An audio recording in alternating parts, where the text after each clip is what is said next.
അനുവദിക്കുന്നതിനുള്ള പ്രയാസം സാമ്പത്തിക വിഷമാണെന്ന് എല്ലാവർക്കും അറിയാം.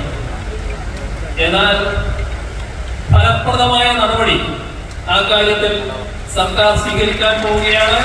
ഒരു സംശയവും വേണ്ട, എല്ലാ ജീവനക്കാർക്കും അർഹതപ്പെട്ട DA നൽകുന്ന രീതിയിലേക്കുള്ള നടപടികളിലേക്ക് സർക്കാർ നീങ്ങും. ഇത് ജീവനക്കാരുടെ കാര്യത്തിൽ മാത്രമല്ല, പെൻഷൻകാരുടെ കാര്യത്തിലും ഇത് തന്നെയാണ്. ഇതിലും അർഹതപ്പെട്ട DA നൽകുന്നതിനുള്ള നടപടികളിലേക്ക് സർക്കാർ നീങ്ങും. അതോടൊപ്പം ക്ഷേമ പെൻഷൻ എല്ലാ മാസവും കൃത്യമായി കൊടുക്കുക എന്നുള്ളതാണ് സർക്കാരിന്റെ നിലപാട്. കുറച്ച് കുടിശ്ശിക വന്നിട്ടുണ്ട്. ആ കുടിശ്ശിക മുഴുവൻ തുല്യ ഗഡുക്കളായി ഓരോ മാസവും കൊടുത്തു തീർക്കുന്ന നിലപാട്, സാധാരണ കൊടുക്കേണ്ട പെൻഷനോടൊപ്പം കൊടുത്തുകൊണ്ട് തീർക്കുന്ന നിലപാട് സംസ്ഥാന സർക്കാർ സ്വീകരിക്കുന്നു.